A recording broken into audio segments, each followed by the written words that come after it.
Hello guys. आज हम एक नया चैप्टर स्टार्ट करने जा रहे हैं, रिएजेंट्स। रिएजेंट्स अपने 3 तरह के होते हैं बेसिकली, जिसको अपन कंक्लूड करेंगे नेट गेट जैम के अंदर। रिड्यूसिंग रिएजेंट्स जो समथिंग लाइक डेट हाइड्राइडिक होते हैं, सॉल्वेंट मेटल रिडक्शन होता है और हाइड्रोजन कैरिड होता है। और दूसरे तरह के अपने होते हैं ऑक्सीडाइजिंग रिएजेंट्स। मेनली अपन 2 ही तरह के रिएजेंट्स देखेंगे, reducing reagents and oxidising reagents. और ओएमसी रिएजेंट्स कुछ स्पेशल टाइप के होते हैं जिनको भी अपन बाद में डील करेंगे, जैसे RLI, R2CU, LI, RMGX coupling reagent and so on. Oxidation reagent और रिड्यूसिंग रिएजेंट, ऑक्सीडाइजिंग और रिड्यूसिंग रिएजेंट के अंदर एक कॉमन सी बात अपन ये देखते हैं कि रिड्यूसिंग रिएजेंट के अंदर तो अपन हाइड्राइड मतलब हाइड्रोजन एटम का एडिशन समथिंग लाइक डेट देखेंगे, तो वो अब अपन आगे डील करते हैं, देखते हैं। रिडक्शन के अंदर क्या होता है, रिडक्शन देख लेते हैं पहले अपन। रिडक्शन, जैसे यहाँ पे ये अपन ने एक एल्डिहाइड कंपाउंड ले रखा है, और इसका जब हम यहाँ पर ऑक्सीजन के ऊपर हाइड्रोजन का एडिशन, कार्बन के ऊपर हाइड्रोजन का एडिशन कर देते हैं, तब यहाँ पर इसकी ऑक्सीडेशन स्टेट चेंज हो जाती है। यहाँ पर ऑक्सीडेशन स्टेट अपने कार्बन की रहती है +1, ठीक है, और यहाँ पर आके हो जाती है ये -1। तो इसका मीन्स क्या हो गया कि यहाँ पर अपना रिडक्शन हो गया है, समथिंग लाइक डेट। ऑक्सीडेशन के अंदर क्या होता है कि एडिशन ऑफ ऑक्सीजन हो जाएगा। एडिशन ऑफ ऑक्सीजन होएगा तो ऑब्वियसली बात है ऑक्सीडेशन स्टेट जो आपकी पहले +1 थी वो बाद में अपने कार्बन की ऑक्सीडेशन स्टेट +3 हो जाएगी। This is known as the oxidation reaction या फिर ऑक्सीडेशन प्रोसेस। बेसिकली ऑक्सीडेशन के केस के अंदर तो जो ऑक्सीडेशन स्टेट होती है वो बढ़ जाती है, समथिंग लाइक डेट +1 से +3 चली गई एंड लेकिन इसी का जब अपोजिट होता है तो उसी को अपन क्या कहते हैं, रिडक्शन कहते हैं, ठीक है। अब अपन यहाँ पे कुछ सर्टेन एग्जांपल्स लेके देखते हैं, जैसे कि एल्किन लिया अपन ने। एल्किन का अब हम हाइड्रोजन के साथ में जब रिडक्शन करेंगे तो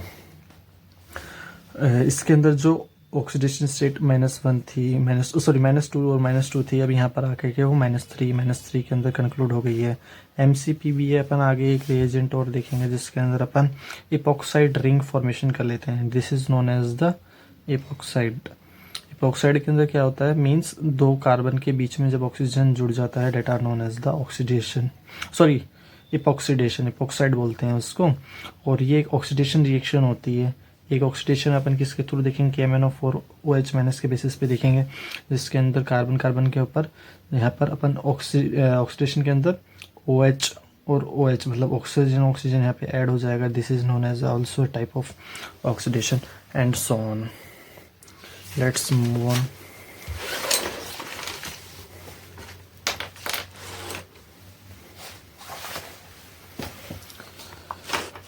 अब हम देखेंगे, सबसे पहले हम डील करेंगे रिड्यूसिंग रिएजेंट्स के बारे में।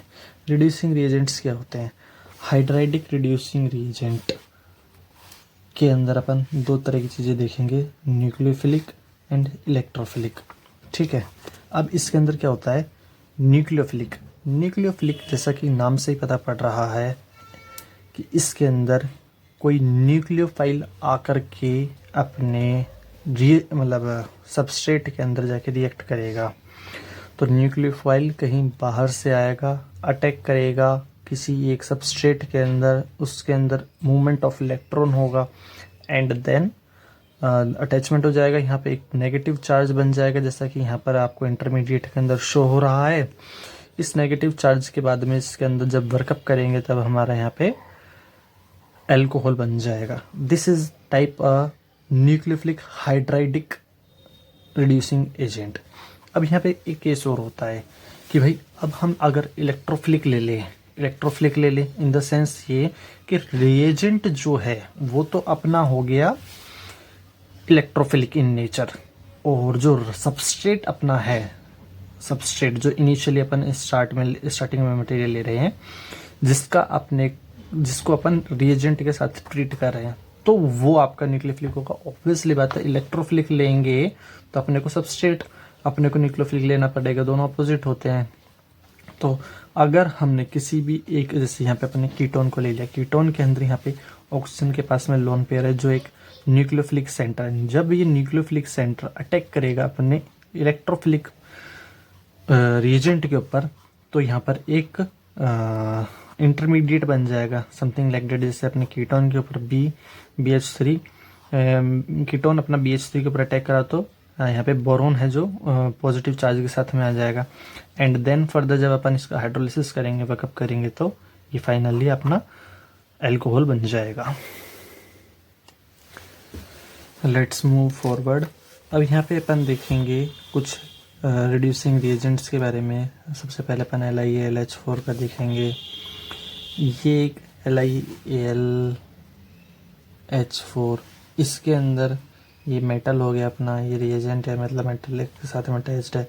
इसका जो AlH4 हो गया, इसका जो स्ट्रक्चर हो जाएगा वो समथिंग लाइक दैट ऐसा हो जाएगा अपना BH3 जनरली BH4 माइनस के फॉर्म में रहता है, जिसके अंदर से हाइड्राइड डोनर कर देता है। ये वाला जो इसका एक बॉन्ड होता है वो लेस पोलर होता है, लेस रिएक्टिव होता है। तो ये वाली चीज़ें हैं। अब अपन यहाँ पे कॉम्प्लेक्स एबिलिटी देखेंगे। इसके अंदर देखो LiAlH4, LiBH4, NaBH4, ये 3 अलग अलग रिड्यूसिंग रिएजेंट है, ठीक है। इसके अंदर क्या होता है कि देखो, जब Li लिथियम का रिएक्शन, मतलब बॉन्ड वो अपन देखते हैं ऑक्सीजन के साथ में, तो इसके अंदर एक तरह से partial positive charge, partial negative charge acquire हो जाता है दोनों के ऊपर, ठीक है। और इसके अंदर अब लिथियम एक मेटल हो गया, सोडियम भी मेटल हो गया। अब इस केस के अंदर भी अपना ऑक्सीजन के साथ में सोडियम आ गया है, ये भी यहाँ पे पास partial positive charge, partial negative charge हो गया। अब यहाँ पे कॉम्प्लेक्सिंग एबिलिटी अपना आता है कि जो साइज होता है अपना सोडियम का, ये मच लार्जर होता है एज कम्पेयर टू लिथियम। और कॉम्प्लेक्स फॉर्मेशन के लिए जो बाइंडिंग होती है वो छोटे साइज वाले के साथ में ज़्यादा मच बेटर रहेगी। तो इसके लिए अपन क्या देखेंगे कि जो Li वाला जो रिएजेंट होगा, which is much more efficient, okay. तो सोडियम वाले का साइज क्या है कि थोड़ा बड़ा हो गया, बड़ा होने की वजह से ये उतना इफेक्टिवली कॉम्प्लेक्स फॉर्मेशन नहीं कर पाएगा। इसको अपन बाद में देखेंगे। अब अपन एक छोटा सा टॉपिक देखते हैं, कीमोसेलेक्टिविटी। कीमोसेलेक्टिविटी कहाँ पर यूज़ होता है, सबसे पहले तो ये देखना होता है। कीमोसेलेक्टिविटी का मीनिंग मतलब अपन वहाँ यूज़ में लेंगे जहाँ पर 2 या 2 से ज़्यादा फंक्शनल ग्रुप के बारे में बात हो रही होगी। सेलेक्टिविटी का मतलब होता है, ऑब्वियसली बात है, सिलेक्शन करना कोई एक, कि भाई अपन कौन सी साइट पर अटैक करवाना प्रीफर करेंगे, समथिंग लाइक दैट, है ना। तो अब जैसे NaBH4 है, ये एक कीमोसेलेक्टिव रिएजेंट है। क्यों है, अब देखो एग्जाम्पल लेकर चलते हैं हम एक, ठीक है। बेंजीन रिंग के अंदर यहाँ पे अपने एक एल्डिहाइड ग्रुप जुड़ा हुआ है, ठीक है, ये रहा एल्डिहाइड, और यहाँ पर एक ये ग्रुप भी जुड़ा हुआ है। अब इसके अंदर खास बात क्या होती है, जब अपन NiBH4 लेंगे, MeOH लेंगे, वर्कअप के लिए रिएक्शन जब प्रोसीड करने की कोशिश करेंगे, तो यहाँ पर एल्डिहाइड तो रिड्यूस कर पाता है NaBH4। इसकी सेलेक्टिविटी हो गई कि भाई साहब मैं तो ये टाइप के फंक्शनल ग्रुप को रिड्यूस कर पाऊंगा, अदरवाइज जो होंगे उनको मैं रिड्यूस नहीं कर पाऊंगा, समथिंग लाइक दैट। अब यहाँ पर इसने कहा कि भाई NaBH4 हमारा एल्डिहाइड को तो रिड्यूस कर देगा, एल्डिहाइड को रिड्यूस करने के बाद क्या बनाएगा भाई साहब, ये अल्कोहल बनाएगा, लेकिन इस वाले ग्रुप को वो रिड्यूस नहीं कर पाएगा और वो एज इट इज छोड़ देगा। इसका मतलब ये हुआ कि अपने पास 1 मोलर सॉल्यूशन है NaBH4 का। अब वो रिएक्ट इस वाली साइट पे भी कर सकता है भाई साहब हाइड्राइड का अटैक, और इस वाली साइट के ऊपर भी अटैक कर सकता है, लेकिन वो कहाँ की तरफ करेगा, वो वहाँ करेगा जहाँ पर उसकी रिएक्शन होने पर स्टेबल प्रोडक्ट बनेगा। स्टेबल प्रोडक्ट बनेगा तो वो अपना NaBH4 एक कीमोसेलेक्टिव रिएजेंट हो जाता है, जो अपना एल्डिहाइड पर तो अटैक करता है बट इस वाले ग्रुप पर नहीं कर रहा है, ठीक है। अब अपन NaBH4 को और डिटेल के अंदर देख लेते हैं। NaBH4 क्या होता है? NaBH4 एक बहुत ही ज़्यादा माइल्ड रिड्यूसिंग रिएजेंट होता है, ठीक है। It is chemoselective in nature, obviously, जैसा कि अभी अपन ने देखा है। अब कीमोसेलेक्टिव फॉर, जैसे ये एसिटालाइड हो गया, एल्डिहाइड हो गया, कीटोन हो गया, एसिड हैलाइड, ठीक है, कीटोन हो गया, इनको तो ये भाई साहब रिड्यूस कर पाएगा इन प्रेजेंस ऑफ, मतलब अगर ये सारे के सारे ग्रुप होंगे, इनमें से ही किसी को भी रिड्यूस नहीं कर पाएगा, बिल्कुल नहीं कर पाएगा। ये सिर्फ और सिर्फ अपने इसको कर पाएगा, इसको एल्डिहाइड को कर पाएगा और कीटोन को कर पाएगा, ठीक है। अब अपन आगे चलते हैं, इसका एक बार स्ट्रक्चर और देख लेते हैं। इसका स्ट्रक्चर बहुत इंपॉर्टेंट आता है अपने NaBH4। Na एक कैटायनिक स्पीशीज है जो न्यूट्रलाइजेशन के लिए BH4 के पास में प्रेजेंट होती है। BH4 के अंदर एक हाइड्रोजन एक्स्ट्रा जुड़ा हुआ होता है, इस वजह से इसके ऊपर नेगेटिव चार्ज होता है, और उस नेगेटिव चार्ज को बैलेंस करने के लिए अपने पास सोडियम का कैटायनिक स्पीशीज होती है। अब इसकी अपन एक दो यूजेस और देख लेते हैं। मीथेनॉल, मतलब MEOH H2O या फिर कोई और other DMSO alcohol used as solvent. इसके अंदर अपन इन सभी चीज़ों में से किसी भी एक चीज़ को अपन सॉल्वेंट के तौर पर यूज़ कर सकते हैं। कंडीशन बस यही है कि जो सॉल्वेंट होना चाहिए वो मस्ट भी अपना पोलर नेचर होना चाहिए। जैसे कि मीथेनॉल अपना पोलर नेचर है, वाटर हो गया, DMSO हो गया, तो ये सारे के सारे एल्कोहल्स जितने भी होते हैं, मतलब जिसके अंदर भी पोलर नेचर हो, पोलर बॉन्ड फॉर्मेशन हो, पोलर बॉन्ड हो, that are known as the polar solvent. अब इसके कुछ एप्लीकेशंस अपन देख लेते हैं। RCOCl के साथ में रिएक्शन कर जाएगा और अल्कोहल के अंदर कन्वर्ट हो जाएगा, एल्डिहाइड को कन्वर्ट कर देगा, कीटोन को कन्वर्ट कर देगा, इमीनियम आयन को कन्वर्ट कर देगा। इमीनियम आयन क्या होता है? इमीनियम आयन को देख लेते हैं एक बार अपन, ये बहुत इंपॉर्टेंट है। जब कार्बन डबल बॉन्ड के साथ में नाइट्रोजन अटैच्ड हो जाए और वो नाइट्रोजन के भी दो बॉन्ड अलग से अपने प्रेजेंट हो और उसके ऊपर एक आयन, मतलब पॉजिटिव चार्ज आ जाए, that are known as the iminium ion. इसका रिएक्शन NaBH4 के साथ में MEOH के साथ में जब पॉजिटिव चार्ज, इसका जो डबल बॉन्ड होता है वो हट जाता है और रिडक्शन के तौर पर इसके अंदर एक हाइड्रोजन अपने यहाँ पर जुड़ जाता है, that are known as the reduction of iminium ion. एक इमाइन भी होता है। इमाइन और इमीनियम में क्या फ़र्क है? दोनों के अंदर बस एक ही फ़र्क है। इमाइन होता है कार्बन डबल बॉन्ड नाइट्रोजन के साथ में एक अपना अलग बॉन्ड होता है, लेकिन इसी के अंदर मैं यहाँ पर एक बॉन्ड और बना दूंगा। नाइट्रोजन की तो वैलेंसी 3 होती है, 3 बॉन्ड बना सकता है, लेकिन अगर मैं चौथा बॉन्ड बना दूंगा तो इसके अंदर अपने को एक पॉजिटिव चार्ज प्रेजेंट करना पड़ेगा, क्योंकि जो इस बॉन्ड के अपने इलेक्ट्रॉन हैं वो इस नाइट्रोजन के नहीं हैं, जो इसके साथ में ग्रुप जुड़ा हुआ है, ये दोनों के दोनों इलेक्ट्रॉन उसके हैं। इस वजह से इसके ऊपर अपना पॉजिटिव चार्ज आ गया है। इसके अंदर जब रिडक्शन होगा इमाइन का, तो इमाइन के रिडक्शन के अंदर भी अपना सेम वही सीन रहेगा, डबल बॉन्ड हट जाएगा और हाइड्रोजन का एडिशन हो जाएगा, that are known as the reduction of amine.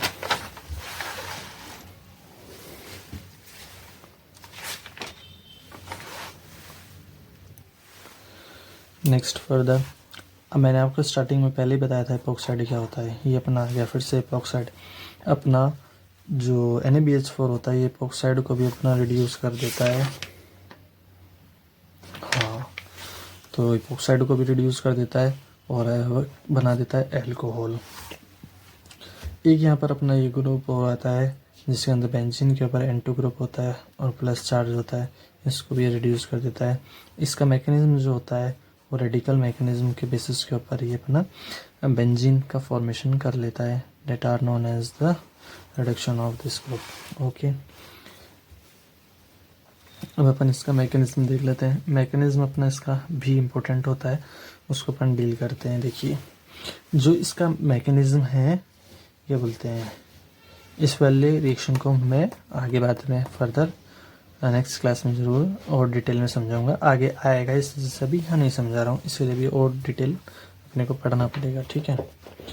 अब यहाँ पर अपन आते हैं इसके अंदर, अपन ने ले लिया इस ग्रुप को, ठीक है। अब हमने देखा था कि भाई NaBH4 इसको रिड्यूस कर देता है इन प्रेजेंस ऑफ मीथेनॉल। मैंने कहा था इसके अंदर अपने को एक पोलर सॉल्वेंट लेना पड़ता है और उस पोलर सॉल्वेंट की प्रेजेंस के अंदर अपना एल्कोहल की फॉर्मेशन हो जाती है।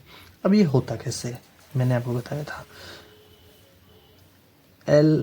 ये इसके अंदर NaBH4 के अंदर BH4 के अंदर एक H एक्स्ट्रा होता है जो हाइड्राइड के तौर पे काम करता है, और इसका जो हाइड्रोजन है ये रिएक्ट करता है अपने कार्बोनाइल ग्रुप के अंदर। कार्बोनाइल ग्रुप बोले तो कार्बन डबल बॉन्ड ऑक्सीजन, इसके अंदर जब अटैक करता है तब जो ये वाला जो बॉन्ड पेयर होता है, इस वाले के जो बॉन्ड पेयर के इलेक्ट्रॉन होते हैं वो ऑक्सीजन के ऊपर चले जाते हैं। देन अब क्या हो गया, ये एक अपना इंटरमीडिएट बन गया जिसके अंदर अपने कार्बन के ऊपर हाइड्रोजन जुड़ा हुआ है और ऑक्सीजन के ऊपर नेगेटिव चार्ज है। अब फर्दर क्या होएगा कि जब ये का नेगेटिव चार्ज दोबारा से यहाँ पर आएगा अपने कार्बन ऑक्सीजन बॉन्ड पे, तो क्लोरीन वाला जो बॉन्ड है ये वाला आउट हो जाएगा, क्लोरीन एक तरह से एलिमिनेट हो जाएगा। अब यहाँ पर अपना क्या हुआ, यहाँ पर अपना एल्डिहाइड का फॉर्मेशन हो गया। एल्डिहाइड का फॉर्मेशन होने के बाद में दोबारा से अनदर मोल ऑफ NaBH4 बोले तो एक हाइड्राइड आयन दोबारा से आएगा जो एल्कोहल को रिड्यूस करने के लिए आएगा। अब मैंने आपको बताया था एल्कोहल का रिडक्शन होने पर अपना एल्डिहाइड का रिडक्शन होने पर एल्कोहल बन जाएगा। इसके अंदर से जो हाइड्रोजन आएगा वो निकल करके कार्बोनाइल ग्रुप के कार्बन के अंदर जाकर अटैच होएगा, ऑक्सीजन के ऊपर लोन चार्ज चला जाएगा, नेगेटिव चार्ज। ये नेगेटिव चार्ज आने के बाद में अब जो मीथेनॉल का जो हाइड्रोजन होगा वो रोल प्ले करेगा और इस जो ऑक्सीजन के ऊपर जो नेगेटिव चार्ज है इसको स्टेबलाइज करने के लिए अपना हाइड्राइड को डोनेट कर देगा। एंड देन जो अपना प्रोडक्ट, फाइनल प्रोडक्ट एल्कोहल का बनेगा वो बनेगा अपना ये वाला प्रोडक्ट। Is it okay? अब इसके अंदर देखो एक आधा ट्विस्ट और है, वो मैं आपको बता देता हूँ। ठीक है, ध्यान देने वाली बात यहाँ पर ये है कि पहले ही बता रहा हूँ मैं, ये जैसे अपना ये सॉल्वेंट है, ठीक है, ये अपना पोलर सॉल्वेंट है, ठीक है। इस पोलर सॉल्वेंट का जो हाइड्रोजन है, अब यहाँ पर अपना क्या हो सकता है, हाइड्रोजन हो सकता है, ड्यूटेरियम हो सकता है, ट्रिटियम हो सकता है। एग्जामिनर कंफ्यूज करने के लिए क्या करता है कि जो अपना क्या है कि NaBH4 के अंदर तो हाइड्राइड आ रहा है। अब हाइड्राइड कहाँ कहाँ पर आया, हाइड्राइड आया है आपका कार्बोनिल ग्रुप के कार्बन के ऊपर आया है। यहाँ पर भी अपना जो हाइड्राइड आया है वो कार्बोनिल ग्रुप पे आया है और यहाँ पर कार्बन के साथ में अटैच्ड हुआ है। यहाँ पर जब दोबारा एल्डिहाइड का रिडक्शन हुआ है तब जो यहाँ पे हाइड्राइड आया है वो भी कार्बोनिल ग्रुप पे आया है और वो भी अपना जाके कार्बन पे अटैच्ड हुआ है।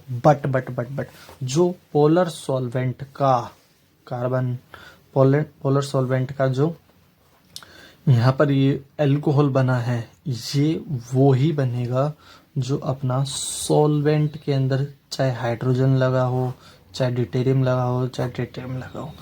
अगर यहाँ पर मैं MEOD ले लेता तो यहाँ पर जो H की बजाय D लग जाता। Is it okay?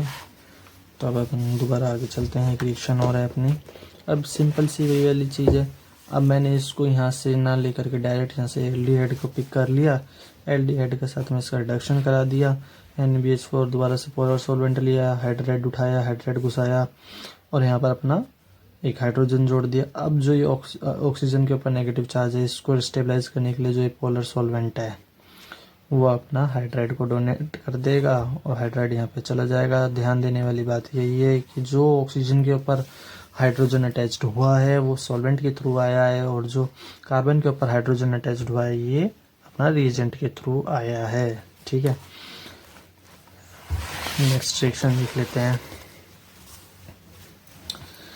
अब यहाँ पर हमने क्या ले लिया, कीटोन ले लिया। कीटोन का अपन रिडक्शन करेंगे। कीटोन का रिडक्शन करने पर क्या होता है, कीटोन का रिडक्शन करने पर भी अपना एल्कोहल ही बनेगा। अब इसके अंदर देख लेते हैं, जब BH4 का हाइड्राइड दोबारा से कार्बोनिल ग्रुप के अंदर जाएगा, हाइड्रोजन अटैच्ड हो जाएगा, हाइड्रोजन अटैच हो जाएगा, ऑक्सीजन का जो बॉन्ड का ये इलेक्ट्रॉन है ये ऑक्सीजन के ऊपर जाएगा, ऑक्सीजन के ऊपर नेगेटिव चार्ज बना देगा। नेगेटिव चार्ज बनाने के बाद में MEOH जो अपना सॉल्वेंट है इसका जो हाइड्रोजन है इसको ये एब्स्ट्रैक्ट कर लेगा। ठीक है, ये बॉन्ड है अपना बॉन्ड यहाँ पे चार्ज नहीं है, इस वाले हाइड्रोजन को एब्स्ट्रैक्ट कर लेगा। और जो ये हाइड्रोजन आया है ये अपना सॉल्वेंट से आया है, मीन्स वर्कअप करने पर आया है। और जो यहाँ पर हाइड्रोजन आया है ये अपना रिएजेंट के थ्रू आया है, इस बात को ध्यान रखना है। अब आते हैं अपन दोबारा से अपने इमीनियम आयन के ऊपर। इमीनियम आयन सिंपल सा फंडा है, इसके अंदर भी रिडक्शन करेगा, नाइट्रोजन का जो पॉजिटिव चार्ज इसको रिड्यूस कर देगा, हटा देगा। डबल बॉन्ड का जो बॉन्ड हटेगा ऑब्वियसली ये वाला इधर चला जाएगा और यहाँ पर एक जो वैकेंसी बनेगी इस वैकेंसी के अंदर अपना हाइड्राइड आयन आकर अटैच हो जाएगा जो अपना रिएजेंट के थ्रू आएगा। ध्यान देने वाली बात यही है कि अदर केसेस के अंदर एल्डिहाइड कीटोन के अंदर तो अपना ऑक्सीजन के ऊपर जो हाइड्रोजन जुड़ेगा वो सॉल्वेंट के थ्रू जुड़ेगा, लेकिन इमीनियम आयन के अंदर जो अपना हाइड्रोजन जुड़ेगा कार्बन के ऊपर वो अपना रिएजेंट के थ्रू जुड़ेगा। इसका मैकेनिज्म देख लेते हैं। फर्स्ट ऑफ ऑल वही इसका जो इलेक्ट्रॉन पेयर है वो नाइट्रोजन के ऊपर जाएगा, नाइट्रोजन की वैलेंसी सेटिस्फाइड करेगा, नाइट्रोजन की वैलेंसी जैसे सेटिस्फाइड हो जाएगी उसके ऊपर से चार्ज हट जाएगा, चार्ज नीचे बन जाएगा, पॉजिटिव चार्ज नीचे आ गया, हाइड्राइड आयन अटैक करके डायरेक्ट पॉजिटिव चार्ज यहाँ अटैक करेगा और अपना इमीनियम आयन का रिडक्शन हो जाएगा। Is it okay? अब अपन फर्दर देखते हैं। इमाइन आ गया। इमाइन के अंदर क्या होगा, इलेक्ट्रॉन ऊपर की तरफ जाएगा, नीचे पॉजिटिव चार्ज बन जाएगा, पॉजिटिव चार्ज बन जाएगा, ऊपर नेगेटिव चार्ज बन जाएगा। जैसे ही यहाँ पर पॉजिटिव चार्ज बनेगा जो NaBH4 का हाइड्राइड है वो आकर के अपना यहाँ अटैक कर देगा। ये अटैक कर दिया इसने, ठीक है। ये जैसे यहाँ अटैक करेगा यहाँ पे इसकी वैलेंस सेटिस्फाइड हो जाएगी। जैसे ही यहाँ पे नाइट्रोजन आएगा आपका, अब नाइट्रोजन के अंदर अपना क्या है यहाँ पे नेगेटिव चार्ज है। अब इस नेगेटिव चार्ज को सेटिस्फाइड कौन करेगा, यहाँ पर अपना जो नेगेटिव चार्ज को सेटिस्फाइड करने के लिए आएगा अपना सॉल्वेंट भाई साहब। सॉल्वेंट भाई साहब क्या करेंगे, इस नेगेटिव चार्ज एब्स्ट्रैक्ट कर लेगा अपने सॉल्वेंट में से एक हाइड्रोजन को, और जो नाइट्रोजन के ऊपर जो हाइड्रोजन अटैच्ड होगा वो आपका कौन सा हाइड्रोजन अटैच्ड होगा, वो सॉल्वेंट का हाइड्रोजन अटैच्ड होगा, और जो कार्बन के ऊपर होगा वो रिएजेंट का होगा। ध्यान देने वाली बात यहाँ पे अभी भी यही है कि अपन ने देखा ऑक्सीजन के ऊपर नाइट्रोजन के ऊपर जो हाइड्रोजन अटैच्ड हो रहा है वो सॉल्वेंट के थ्रू आ रहा है, और जहाँ जहाँ पर भी एल्डिहाइड कीटोन इमीनियम इमाइन जहाँ जहाँ पर भी कार्बन के ऊपर जो अटैच्ड हुआ है वो अपना सारे के सारे रिएजेंट के थ्रू आए हैं। इमीनियम के अंदर भी कार्बन के ऊपर जो आया है वो अपना रिएजेंट के थ्रू आया है। अब यहाँ पर अपन एक इपॉक्साइड रिंग और देख लेते हैं, इसके अंदर क्या होता है। इपॉक्साइड की खासियत बता देते हैं। इपॉक्साइड के अंदर मैटर ये करता है कि भाई साहब आपका जो अटैक होगा वो किधर की तरफ से होगा। इसके अंदर स्टीरियोकेमिस्ट्री भी अपनी बाद में ऐड हो जाती है, क्योंकि स्टीरियोकेमिस्ट्री डिसाइड करता है कि भाई साइड कौन सी साइड से आपका जो हाइड्राइड है रिएजेंट है वो कहाँ से अटैक करेगा, उसका भी डायरेक्शन अपनी स्टीरियोकेमिस्ट्री डिसाइड करती है। इसके अंदर अपन देख लेते हैं इपॉक्साइड के केस के अंदर हमेशा जो अटैक होगा हाइड्राइड का या फिर रिएजेंट का वो हमेशा लेस हिंडर्ड साइड से अटैक्ड होगा, ठीक है। अब यहाँ पर इसके अंदर एक यहाँ पे आर ग्रुप जुड़ा हुआ है जो यहाँ बल्कीनेस बना रहा है, तो जो हाइड्राइड आके अटैक होगा वो अपना लेस हिंडर्ड साइड को अटैक करेगा, यहाँ पे आके अटैक करेगा, ये वाला बॉन्ड खुल जाएगा, ऑक्सीजन के ऊपर नेगेटिव चार्ज चला जाएगा, CH2 हो जाएगा हाइड्राइड। यहाँ पे आने के बाद ये वाला हाइड्रोजन अपना जो है अपना रिएजेंट के थ्रू आया है, ठीक है। और अभी नेगेटिव चार्ज यहाँ पे ऑक्सीजन के ऊपर बन गया। अब भाई साहब वही वाली बात है, ऑक्सीजन को जो नेगेटिव चार्ज से स्टेबलाइज करेगा वो क्या करेगा, अपना सॉल्वेंट वाला करेगा। सॉल्वेंट वाले ने स्टेबलाइज कर दिया और यहाँ पे अपना इपॉक्साइड का भी रिडक्शन हो गया है कंप्लीटली, ठीक है।